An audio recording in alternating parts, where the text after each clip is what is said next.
Welcome to the Always On podcast. I am your host, Duncan MacPherson with Pareto Systems. And on this podcast, our objective is to enable our audience, which are very high caliber, ambitious, fee-for-service financial professionals. And they're always striving to work on themselves and on their business, so personally and professionally. And to that end, on today's podcast, I had a great guest, which is someone you know, Mindy Diamond, who is the founder and CEO of Diamon Consultants and the author of the new book, Should I Stay or Should I Go?, which is a phenomenal exercise to help you just scenario plan the concept of, am I in the right environment and are there alternatives I should consider?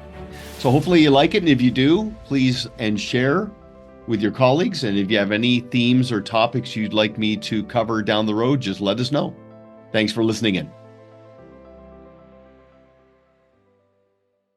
I would be absolutely shocked if anybody listening in on this conversation is not familiar with our next guest. Mindy Diamond is the founder and CEO of a leading financial advisory recruiting firm called Diamon Consultants. Again, very well respected. And she's also the author of a brand new shiny book called Should I Stay or Should I Go? So Mindy, you've taken your thought leadership to another level with this. Thank you very much for being here. Good to see you. It's good to see you too. Thank you for having me. I was pleasantly surprised when I went through your book because I thought it was going to be just an approach to how to move from one firm to another. That was my perception going in. But I realized that it's actually an exercise for somebody to get crystal clear on what their best environment is. And not an environment that they might necessarily be looking for, but what they're suited for. So if you think of know thyself, just know the environment. And is it the best environment for yourself and for your clients? So Mindy, I have to say, it's an excellent book. Thank you. Thank you.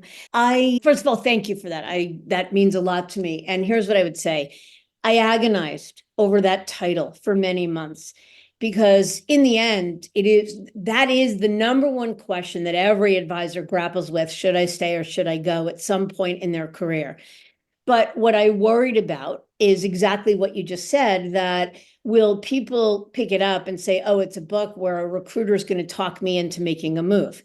And I think, and I'm glad you noticed, that it's not about that at all. I didn't write it as a sales pitch for moving. I wrote it as just that, as to talk to top advisors about how to think about optimizing their business, whether they stay or go. And the fact that at any given time, even if you are 100% happy with the status quo, think your firm is the best partner in the world, it is very important to understand the industry landscape around you, to understand what other options look like, to understand what capabilities are going on elsewhere or available elsewhere. Because with the rapid pace of change in the industry, the only way for an advisor to really be certain if they're in the right place is to compare and contrast actively or passively against others. That is very well said. That's exactly what I was actually saying to myself as I was getting organized for this conversation. And again, this was clearly not created in a simulator with theory.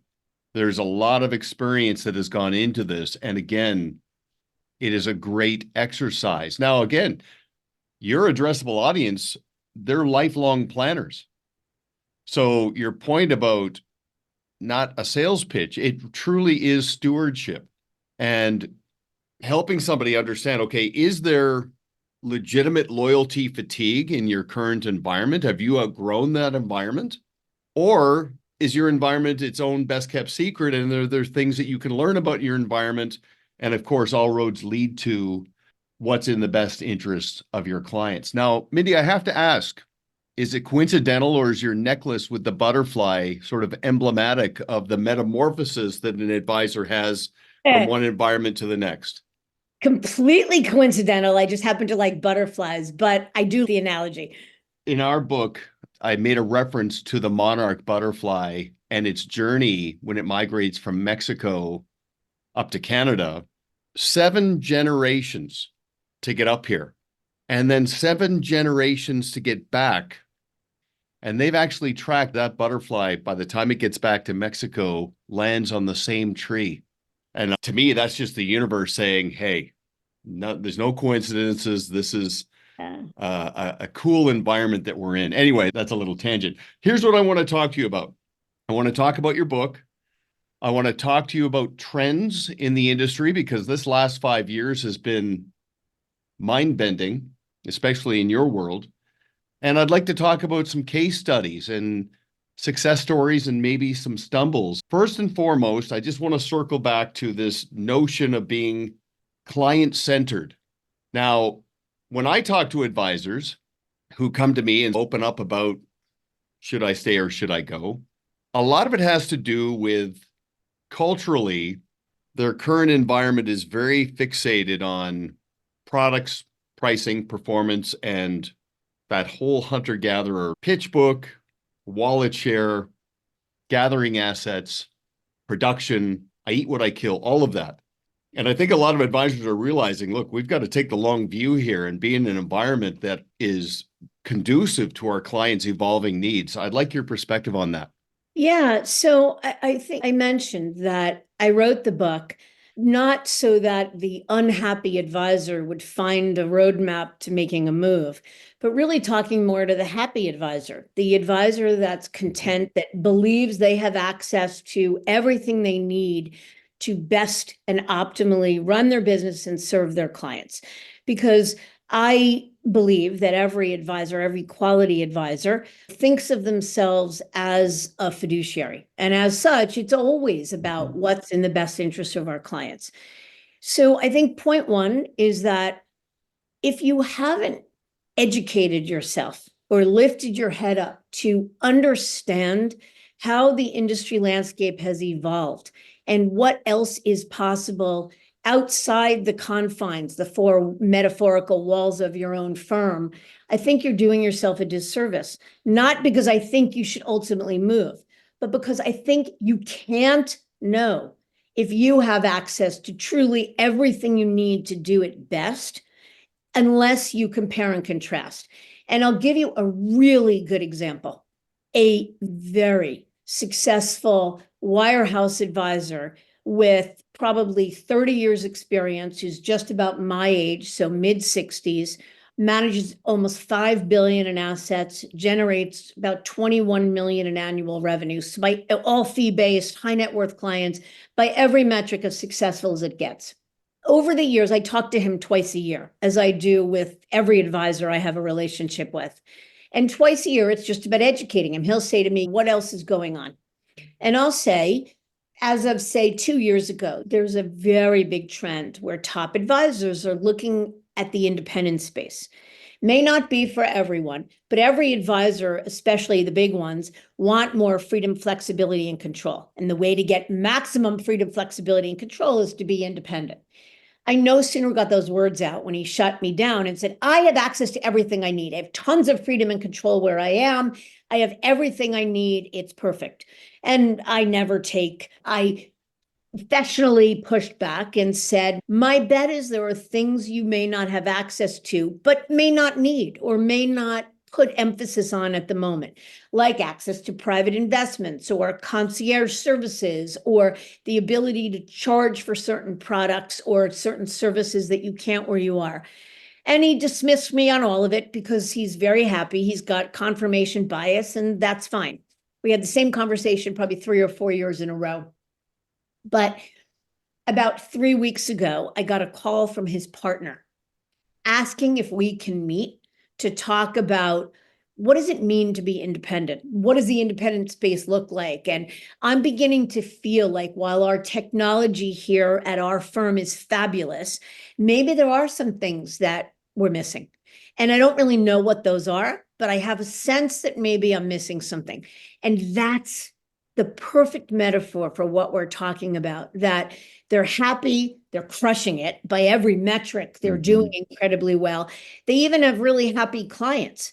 But if you are so closed-minded to the fact that you might be missing something, not because you're intending on moving, but because what if your client got a call from an advisor that suggested that I can do X, Y, and Z that your advisor currently can't do? You're at risk. And it's really important to understand that. Okay, so you just hit on something it's on my agenda here, but I'm just backing up because you covered so much ground. First of all, the first thing I made note of, page 19, where you talk about that episode, and the title here is My Search for Professional Happiness. And it's a really great story. And there's many ways to define what it means to crush it. There's the quantitative, but sometimes there's an equal emphasis on the qualitative. And it's interesting because I was talking to an advisor and he was in that no man's land between where he's at and where he's thinking about going. So just talking that through. And I brought it back to, okay, you're a fiduciary, you with technical ability. That's one number in the combination. But are you in an environment that puts as much emphasis on practice management and the client experience and what that does for you and your clients, but also on relationship management and future pacing your clients' evolving needs? And we got into it. It was good, but he was pushing back a little bit because he was talking a lot about core competency and the fulfillment of what it means to be a financial advisor. And I just said to him, I said, you realize that AI aced, like I'm not trivializing technical ability, but how you manage money is not proprietary to you. Your business, your relationships, your team, those are yours. And there are certain environments best suited for someone where there's a safety net based on the array of services and solutions and bench strength, that's fine. But if somebody's thinking about enterprise value, intellectual property, professional contrast in terms of their own brand, so a brand within the brand, they have a brand within the firm they're with, but then there's their own personal brand of their practice and their process. These are important considerations. You also mentioned confirmation bias. This is such a huge psychological insight. I was talking to an advisor the other day about Occam's razor. We were doing strategic planning. Occam's razor, the simplest solution is generally the right solution. But on the other side of that is Occam's broom, which is not being so fixated or hardened on your own beliefs, being open, not sweeping and dismissing things away. That's what it means to break free of the self-imposed limitations of cognitive dissonance and confirmation bias. And I just bring it right back to the importance of the exercise, just going through the exercise to just determine now and in the future what environment's best for you. So very well done, very concise on your part. It prompted a lot of thoughts from my perspective, but just run with that. Yeah, educating yourself, being open-minded. And by the way, education, getting educated on what's possible or what else exists doesn't have to mean that you go through a year of due diligence and taking meetings with other firms. It could be what we call passive exploration, armchair exploration, where you talk to a smart and educated person. I'd like to think that's what we do best, but I'm not, I don't say that as a sales pitch, but the support system, the ecosystem of smart, objective people that understand the industry has really grown. And there's a lot of ways to get educated about what it's like elsewhere without necessarily expending a ton of time and energy. But no matter how you choose to get educated, that's one part of it. But the education process yields one of two things, both of which is a home run and a win for the advisor and their clients. If you explore or get educated and you determine that there's an option that's better enough, and I want to talk about better enough because I talk about that a ton in the book and it's important. But if you look elsewhere and you find an option that's better enough elsewhere and you choose to move, that's a win because you're doing it for the right reasons and you're trading up, right? You found something that's better and you're going to move to make life better for you and your clients. But if after doing some armchair exploration or getting educated in any capacity, you determine that where you are is in fact more than good enough. It gives you everything you need and will need for the foreseeable future to serve your clients, then you've recommitted from a position of greater strength. And either way you win, because you have in fact confirmed what you suspected. And that confirmation is pretty critical, because what we are told all the time, I've been here for 30 years. It was always the best it's ever been. But now I begin to wonder, I've seen things change, and I've always had the impression it's all the same everywhere. Nothing could be further from the truth. Doesn't mean everything's better elsewhere, but that it's all the same elsewhere is definitively untrue. And an advisor is doing themselves a disservice if they don't poke their head out and say why or how. Okay, so that's exactly my takeaway when I had my first interaction with Louis Diamond. My son? Was yes, high quality guy, Yankees fan, I think, if I'm not mistaken. And we're recording this the day after the Yankees lost the World Series, so we're a little bereft in this family. Yeah, understood. Fair enough.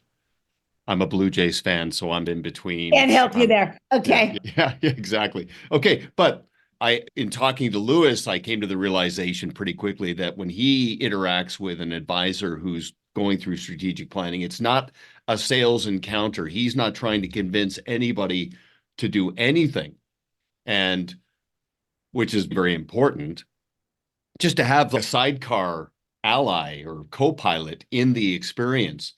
But then when you say the phrase better enough, okay, I'll give you my take on that. So the immutable law of resonance says that the value of any form of personal development begins at the end of the encounter. And what I mean by that is reading a book is valuable, but it's what happens after you've read the book that really matters. Is that it? Or does it actually provoke me to do something? When you say better enough, that in and of itself is such a thought-provoking soundbite or content, because it's part of that self-assessment. I really like that. Now, Another thing, we talk about the advisor, we talk about clients. We're in an era now where HR is such a big deal, and there are some environments that don't quite have that part figured out yet. As bench strength and depth and breadth of what it means to actually run a business like a business, no longer a book of business, the environment has to really take HR seriously, because now, again, you're in business for yourself, but not by yourself. You've got so many hats to wear and so many roles to fill. I'd love your perspective on HR and the whole scenario planning that goes into being in the right environment. Yeah. So first of all, I talk about the concept of better enough a lot in the book. I want to define it because it relates not only to HR, but one's business overall. And the concept of better enough is that when you assess your own firm, and you should be assessing your own firm regularly, and how you believe your firm regularly is meeting your needs, how much alignment there is between your goals in the short term and midterm and long term, how much alignment there is between your goals and the firm's directives, and how much has that changed over time. And the same time you're assessing your own firm, you're assessing others as well. What I would posit, and I know this from 30 years of doing this and having the privilege of counseled thousands of top advisors, is that in almost every instance, if you explore another option, you will unequivocally find things about another firm or another model that are better than your own firm. But that doesn't mean you should move. What it does mean is that in sum total, on par, is the sum total of what XYZ firm is doing or can offer me or give me better enough than where I am. Better enough in comparison to the hassle of making a move, better enough relative to the disruption in my business, better enough in disruption to my clients, better enough with respect to just the organic growth I can yield here. Is it worth the hassle? That's the key. So if you zero in on HR, if you're an advisor working for a big firm, So HR is something you don't have to handle, right? You have a team. Your team is under your purview, but every employee on your team is really the employee of your firm, not your employer. You're not really dealing with HR. What you are, you yourself, is an employee of the firm and somewhat vulnerable to whatever directives, mandates, changes, policies the firm comes up with. It is that sort of lack of agency or control that has driven so many folks toward the independent space. And when I use the term independent, I don't only mean somebody going out and creating Diamond Wealth Management. I just mean somebody moving from Merrill Lynch to Rockefeller, a boutique firm, where they're looking for more independence than they have as an employee of Merrill, but not quite as much as building their own business. So the question of HR comes down to who's in charge? Who's got agency over your professional life? And I think that's what you're asking me. Yeah, because now, like you think about these very substantial businesses. We just onboarded a client that's now tracking towards 5 billion in AUM.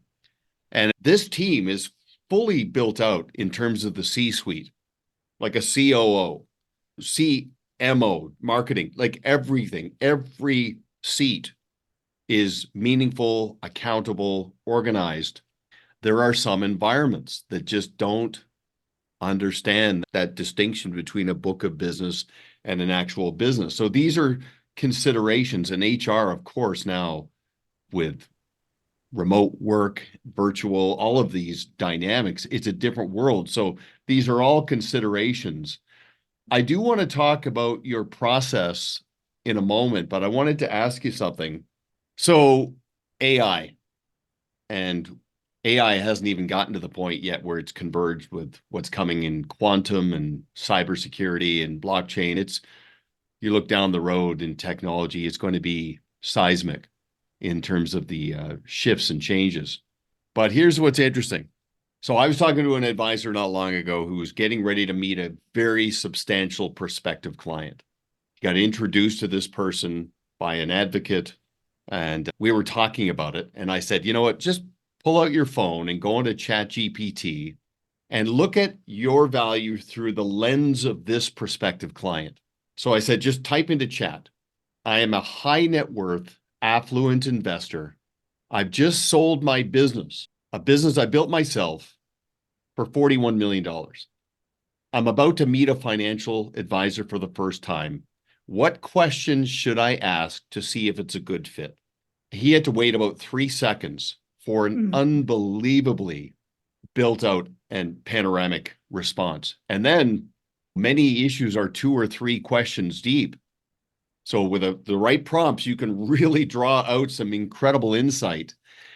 It was asking questions like, what is your position on alternative investments outside of traditional markets? What are your views on risk management and having a family office? How many clients do you have? But here's the one that really got my attention. After the 3rd prompt, it said, how did you come to select the firm you're with? And I'm like, wow. So you know what I did, Mindy, in leading up to this? I went on to chat and I said, I'm a financial advisor, growing extensively. I'm considering my options and I'm looking at alternative firms. What questions should I ask and what considerations should I view? The response was unbelievable. I'd like to learn, based on that backdrop, a little bit about your process, because I get the sense, speaking with Lewis and now reading your book, that you take a strategic planning approach to help somebody come to their own conclusions. Can we get into that a little bit? Absolutely. AI is extraordinary, and I use it every day, ChatGPT, to ask questions mundane and sophisticated, and am blown away by the responses. What AI can't give you in that purview, though, is your own goals. So it can give you the list of questions that a client should be asking an advisor when assessing his capabilities.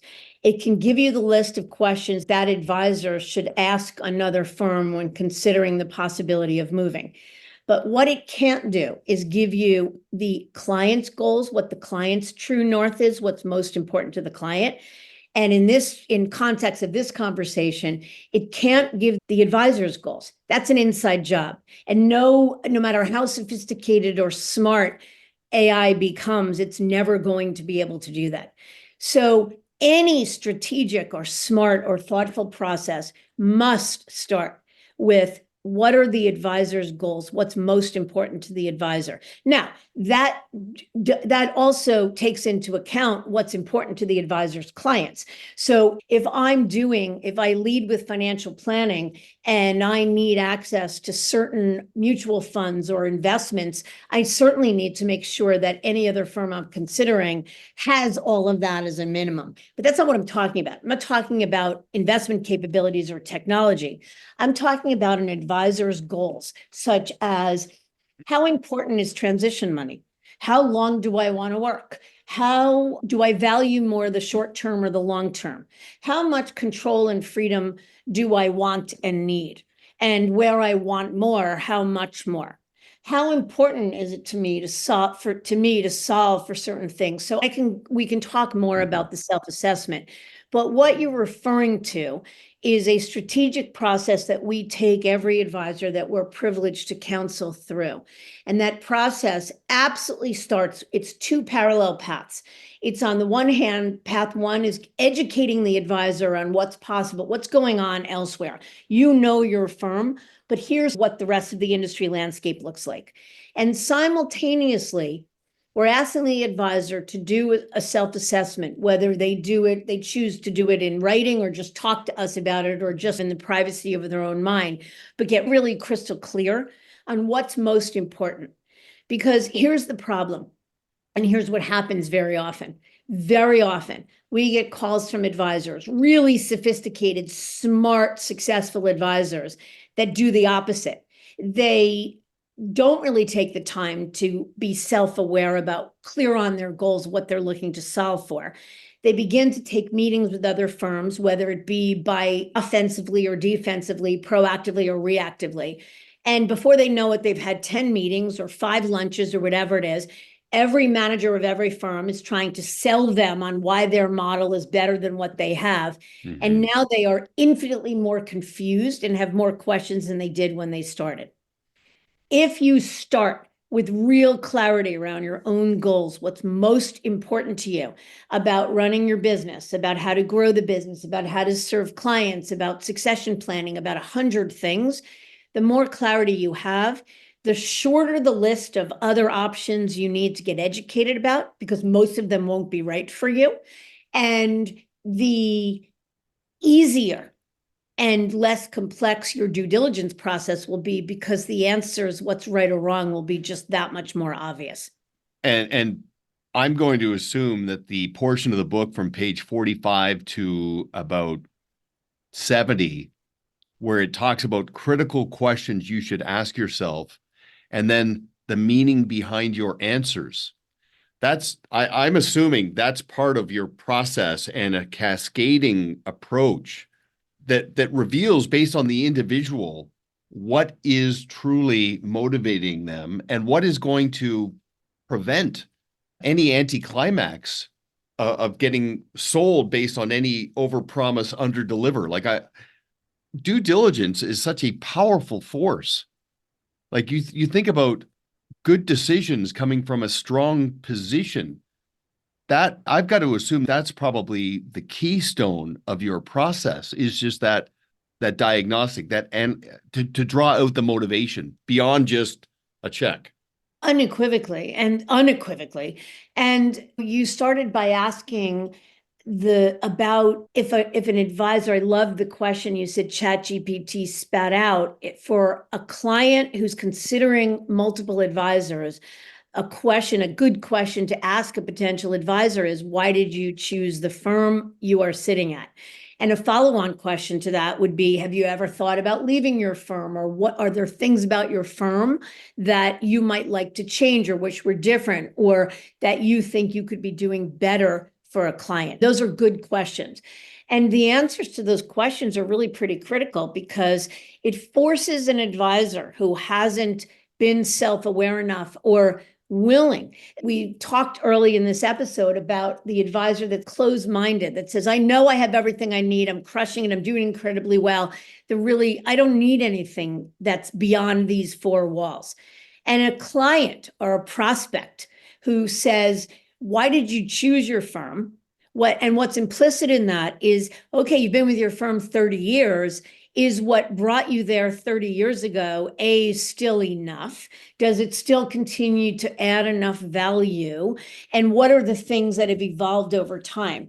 There is no way that an advisor could answer that question with certainty without having an understanding of what exists beyond the four walls of their firms. Because an educated client understands that if he's interviewing multiple advisors, he's likely going to interview an advisor who works for a big firm like yours. He's likely going to also interview an advisor that is independent. And the answer for why they chose that advisor chose the model or firm they did is incredibly telling. So for an advisor that's closed-minded and said, I've been here 30 years and it gives me everything I need, who doesn't really understand what the rest of the landscape looks like, is never going to be able to answer that question in a way that's going to be satisfying to a prospect. So many layers and considerations. And you throw in now this dynamic between caveat emptor and caveat venditor, and just the whole concept of what it means to be a good fit, where interests align between a client and a financial professional and a financial professional and the environment. I talked to an advisor not long ago thinking about making a decision in this area. And I just said to him, because he was with a firm that was bought and sold twice. And every time the firm was bought and sold, culturally, it was disrupted and the client experience, the goalpost got moved. You know how it is. And so directionally, you've got to look at it through the lens of the client. How is this going to be interpreted? Another advisor was asked by a very substantial client, what does it look like for me when you're not here? Like, I'm your client. I'm not going anywhere. I've got all kinds of evolving issues, but you're probably going to ride off into the sunset in the next 5 years. What does that look like for me? Advisors have to throw all of this into the mix as part of their scenario planning. So again, I come back to this window between page 43 and about, I guess it's 77 actually, because it builds on itself, this exercise, this diagnostic, this self-assessment. And if I can, Duncan, I'll say to you that these questions, like forcing yourself to address the question of succession, which is what you just raised, if you're not really ready to deal with it, like so many advisors say, I'm going to do this until they carry me out of here. All the time they say, I don't really have any hobbies. I love what I do. I love my clients. My clients are my best friends, and I'm going to do this forever. So I actually think it's more unusual for the advisor to say, I'm only going to do this, to know definitively, I'm only going to do this another 5 years, and here's what it's going to look like. Much more often than not, the advisor says, I'm going to do this forever. The problem with that approach, that's great, and everyone hopes that you live a long and healthy life, but it doesn't take into account contingency planning. That's not to a client. You may think you're going to do this for the rest of your life, but what happens if you get hit by the bus tomorrow? Or what happens if you get sick? What does that look like? And it forces then the client to think about things that are either really uncomfortable or things that they just don't want to think about. Like, it's more that advisor that I gave the example of that was so certain that they had everything they needed and were in the right place, closed-minded, if you will. Maybe they were absolutely right, but I think that's problematic for their clients, because if I were a client, I would hear that as, what else are you closed-minded about? And I think it's naive. And I think that a client has the right to ask questions like that, and advisors should be really well prepared to answer it. Absolutely agree. And there is a very specific reason why some financial professionals have third and fourth generation clients. It's not just because they're good people with good skill sets, but they have understood fully the dynamic around why a client often kicks the next gen can down the road. They've addressed that. They've gotten out in front of that. They've had these very meaningful conversations. They built preparing errors and family dynamics into their process. And part of it is because they're addressing it for themselves in real time. That actually makes them more relevant and gives them a higher degree of credibility. Now, that said, Mindy, I want to talk a little bit about some success stories. One of my favorites, and this didn't happen all that long ago, is a financial advisor went into motion. He wanted to grow up market. I told him to grow down. And the silver lining of moving was that there were some certain clients that he did not invite to move with him. He wasn't disrespectful about it, but just didn't put in a lot of effort, but also offered some alternatives. He reframed the clients that he wanted to move with him and started to future pace where the relationship's going and built in some professional scarcity. He paid tribute to his former environment, very respectful. It served me well, but got so excited about where this was going for himself, his team, and his clients based on their evolving needs. His technical ability did not increase. He was always skilled, but the client's appreciation for him as a planner with advice and service and all of this competency was amplified by going into motion. I'd love to hear any insights or what you've seen that perspective. So a couple of things. One is that if someone is going to consider change of any kind, I believe there should be both pushes and pulls driving it. The pushes are the things that are frustrating you, the pain points about where you are. What are you looking to change or solve for or make better? To move just because there's a set of grievances or frustrations is never good enough. It should always be an equal or greater amount of pulls. You are being pulled towards something else. So you're talking about an advisor, whether it be making changes to your business and staying right where you are, or making a wholesale change, changing firms or models. But there needs to be a pull. And implicit in that pull is pull toward, I will be able to run my business with greater freedom or agency, and I will better be able to serve clients because by going to that firm, there are things I'm going to be able to do for clients that I can't where I am. And if someone is just moving because they're frustrated, because they're looking to solve for a laundry list of frustrations, it's very hard to convince clients that clients can easily see through the guise of I'm doing this only for my personal benefit. It's hard to build a case I'm doing this for you if it's truly rooted in trying to solve for your frustrations. The second thing that's implicit in what you said is you said you counseled him on growing down. What I would call that is the concept of shrink to grow. In almost every move I have facilitated over the years, it is rare that an advisor hasn't lost one or two clients or some assets in the move, whether they lost them intentionally, because as you say, they're looking to take the business up market and fire some clients, intentionally because they've got certain toxic clients they no longer want to deal with, or unintentionally because they lose clients in the move. Number one, if you're considering change, you have to be willing to tolerate a certain amount of loss or a certain amount of breakage or slippage. It's unrealistic to think otherwise. And if you couldn't tolerate any loss or breakage, you probably shouldn't consider making a move. The second piece about that is the concept of shrink to grow at its best is the intention and the thoughtfulness behind saying, I am looking to strategically change or modify the way I do business. And as such, these are the clients I want to take, and these are the clients I don't want to take. So I'm recognizing that there's real value in taking one or two steps backward in order to morph the business and take many steps forward. So I Yeah. think there's real value in that. And I do a weekly podcast, our firm does, called the Diamond Podcast for Financial Mhm. Advisors.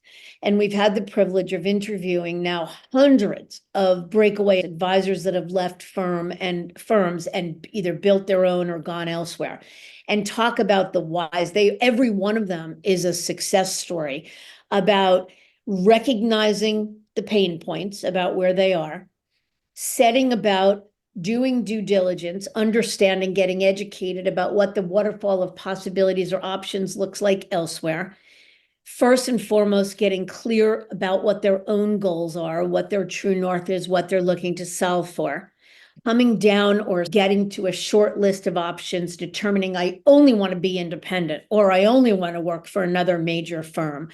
And then doing really smart and thorough due diligence and making sure that they are holding up the list of their goals, what they're looking to accomplish, as the true north, that as they assess other models to determine if there's one or more that are better enough, they are comparing, contrasting it to their goals, to the how much alignment there is between their goals in order to make a decision. That's a successful formula. And there's that better enough theme again, which is terrific. It's interesting. I'm curious because I'm not sure if you experienced this too, but often when I'll talk in the early stages with an advisor about this whole strategy, there's a level of uncertainty, anxiety, and in some cases, they're downright paranoid. And part of the paranoia is, okay, I'm just hoping my clients will move with me. I'm hoping for anywhere between 80 to 100%. And part of what I like to do is just walk them through, look, because sometimes they bring up the SWAT team. Okay, my firm's going to deploy the SWAT team, and they're going to come rappelling out of the roof, and they're going to say all kinds of things about me to my clients, and I'm going to be playing defense. And I'm like, look, get out in front of this, prime the pump. You do this properly, it'll be 100 to 120% when the dust settles. When just by going into motion and reframing and rejuvenating your relationships. So I'm curious what your thoughts are on that whole episode, that whole concept. You're 100% right that there is no question that, first of all, transition planning takes a whole lot of thoughtfulness, in part in partnership with the firm or model you're thinking about going to. You're pulling together your board of directors, your metaphorical board of directors, if you will, to help you think through every aspect of the move.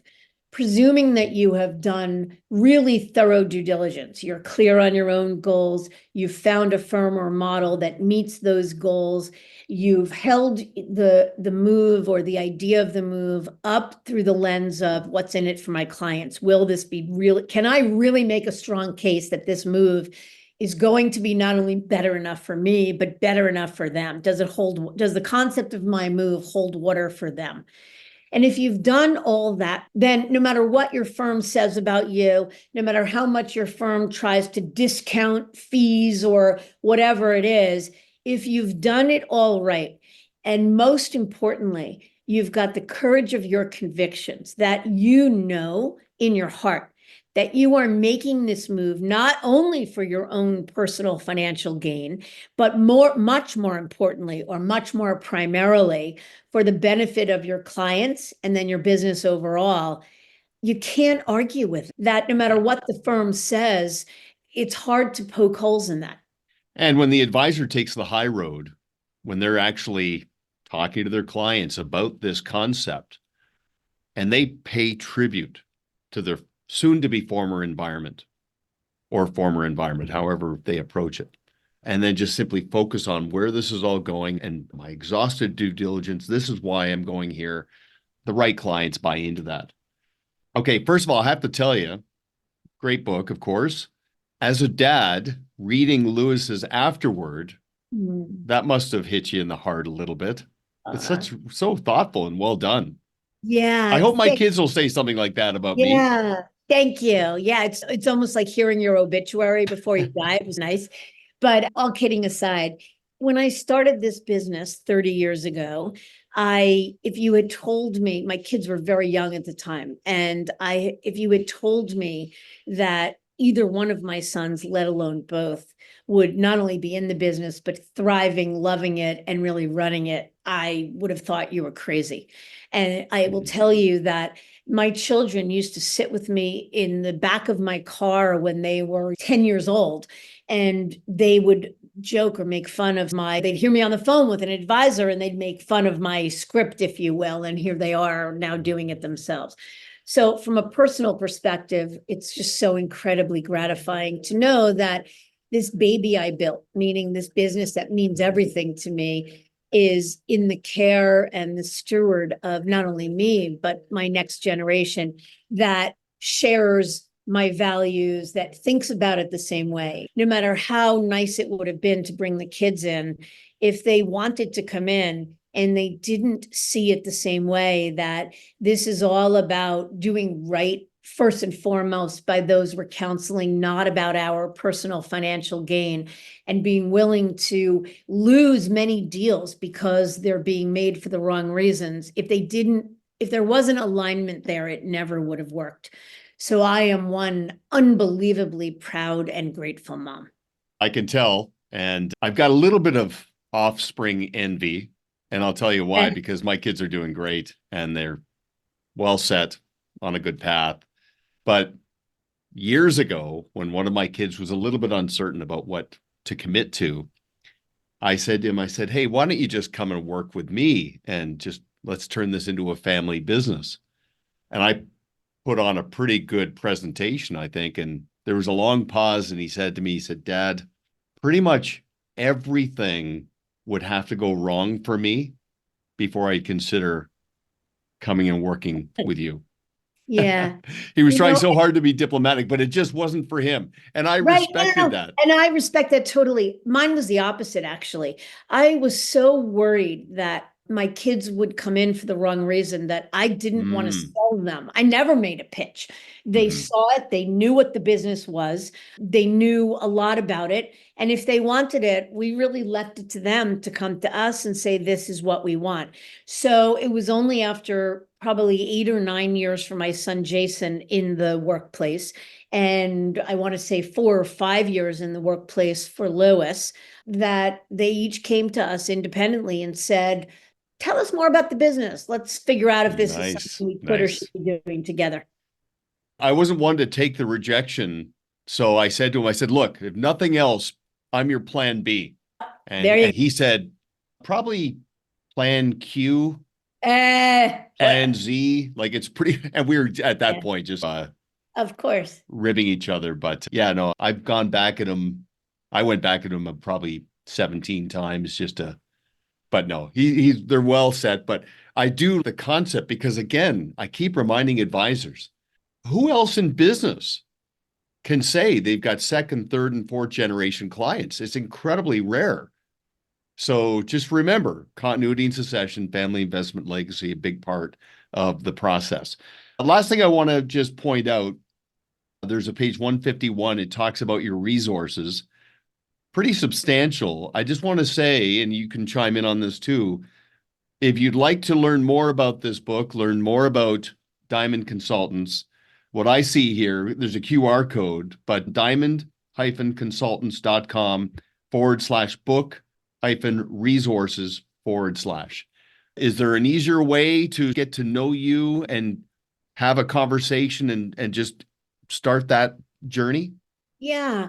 First of all, those resources are not gated. We welcome anybody to avail themselves of them. We know that confidentiality is key. And so a lot of folks are just curious, want to get educated. They have no intention of making a move. They're worried about being sold. They don't, mean someone's going to sell to them. They don't want to out themselves yet and talk to a recruiter. So one, we do a weekly podcast, and it is, again, the Diamond podcast for financial advisors on all major podcast platforms. But it's a wonderful, we think, best-in-class way to get educated. The book, which is certainly available on Amazon, our website, diamond-consultants.com. has a multitude of resources, even beyond what's available in the book. And anyone is welcome to call us, and without agenda or expectation or commitment, I would be very happy to speak with them. They can reach me at my work number, which is area code 908-879-1. Horrific. It's interesting, that whole premise of dig your well before you're thirsty. I was talking to an advisor, this goes back a ways, but he got called by a recruiting firm. I'm not sure if it was yours, but he was telling me about the encounter and the exchange, and he was expressing to me that he was pretty hardened around, I'm just going to sit tight. I'm not doing anything. But he was still, it was interesting. He was telling because he was still explaining the episode to me. Sure enough, a year or so later, he comes back and says, you know what? I think I'm going to pop my head out and take a look around. And his due diligence was very modest in the beginning, but it started picking up steam. And he identified a firm, and they were very small, but were talking a very good game. And they kept talking about what they were going to do. This is our plan. We're going to do this. We're going to do this. And I said to him, I've heard that story before, because generally they might say, look, as soon as we get to 20 billion in AUM, then, Yeah. and that then becomes, as soon as we get to 40 billion, then we're going to, and it was a profound moment of truth for this advisor, because I said, I want you to put virtually all of your focus on what the environment, what the company, Today. what the firm has done, what's in place. 10, 20% can be on where it's going, but fixate on this, tune that out for the most part, fixate on this. And I'm curious, because you've been around the block, you've seen firms come and go and evolve and stall and everything in between. What is your mindset on things like that for decision-making around, especially if it means going into not an upstart, but a trending firm? Thoughts on that? In today's environment, there are many emerging firms that are a breakaway advisor, leaves the traditional space, sets out as an independent, and then builds a mega RIA firm and is now looking to recruit others and grow inorganically. We see that everywhere. There are many fabulous options in that space. I think your advice on focusing on what they've done and what their capabilities are today, and a little bit on where they're going, is very important. And I think that comes down to asking enough of the right questions of the firm. But it starts with what I've said twice now in this episode. It must start with your own goals. What is most important to you today? What do you need to serve your clients? What are you looking to have access to? You can't count on, here's what we're going to do when we get to 20 billion, because the only thing you'll be able to control there is what percentage of that 20 billion, or how much of the 20 billion you contribute to. The rest is out of your purview. And so to be focused on a maybe we will or we'd like to is tough stuff. And again, it's easy when the carrot is, oh, you get equity and all of these other incentives, but you scenario planning, dealing with things as they are, not just how you hope they become. Nothing wrong with that at all. In fact, the one caveat I think to what we're talking about is that there are advisors going into a growing firm, an emerging firm, eyes wide open, meaning I'm joining you because I know you're in early innings. I know that you are in the first inning of growing and building, and you've got a strong business plan. I know, though, that you are well capitalized. I am aware of where there are gaps, and I can live. It would still be more than better enough to join you despite the gaps. And what I say to an advisor is, but I also need you to think about, what if the gap doesn't get filled? What if they don't have this today, and for some reason they don't fill that gap? Would you still think this firm is the right firm? And you should only go to that firm or model if in fact you can live with that answer. That's solid and very enlightened. I got through about 50% of my agenda here, but I want to ask you this one last thing and I'll let everybody go. What counsel do you provide to somebody who, as they're going through this exercise, realizes they have a gap as it relates to continuity and succession regarding a protege, filling that spot. So if I'm a lead advisor, I'm thinking about leveling up, maybe that includes a move, but I've got a lot of clients, so maybe I want to assign the 80% of my clients who generate 20% of my business to a protege. What counsel and what value do you provide to somebody in that area of backfilling to liberate them to go deeper into the 20%? Is that any part of your process at all? I'm just curious because that's becoming a big thing. Well, it's very much a part of the process because solving for succession is probably 10 to 20% of the self-assessment in terms of the north or the questions about how and what you're looking to solve for. But generally speaking, one, it is absolutely critical to solve for succession. And unfortunately, a lot of advisors wait until they're 60 or late 50s in order to begin to think about it because it's the first time they're really thinking about retirement. Number one bit of best advice is you should be thinking about succession even when you're in your 30s. You should always be looking to widen the bench, to deepen the bench, to bring in the next generation, et cetera. Good for you, good for your clients, good for the business in general. And I think that probably one other good piece of advice is that very often advisors look for a successor within the confines of their own firm. And sometimes it doesn't exist. And it doesn't exist because it's a limited supply. Very often you can exponentially multiply or at least get a lens into a much greater number of potential successors by exploring other firms and models. You're not limiting then your potential successors to those within your own firm. But if I'm at Merrill Lynch, I'm able now to get a lens in who exists at Morgan Stanley. So I may be looking at another firm, not only through the lens of, is Morgan Stanley better enough for my business than Merrill? But it's also, could Morgan Stanley be a pull or a value add because there are 2 or 3 potential successors there that are better than the ones that exist in my pool here? I'm wondering if that's going to be a neat part of a firm's value proposition is to crack that code and make that part of their deliverable is to create a process for backfilling in with a protege to address the 80% and to add to the continuity and succession. Maybe that exists. I don't know. But okay, essential reading. It's a quick read, but remember, it's an exercise to help you think things through, get some things out of your head and do some scenario planning. The timing is impeccable. Get out in front of this. You're a lifelong planner. I highly recommend this book. And Mindy, I know you're busy. I really appreciate your time. You have a great team. And just thanks for being on Always On. And thank you. I really appreciate it. Thank you for listening to Always On with Duncan MacPherson, where our objective is to enable professionals to always be working on their business and on themselves. Want to learn more about Duncan and his team? Visit ParetoSystems.com. Don't forget to click the follow button below to be notified when new episodes become available. The information covered and posted represents the views and opinions of the hosts and/or guests and does not necessarily represent the views or opinions of Pareto Systems.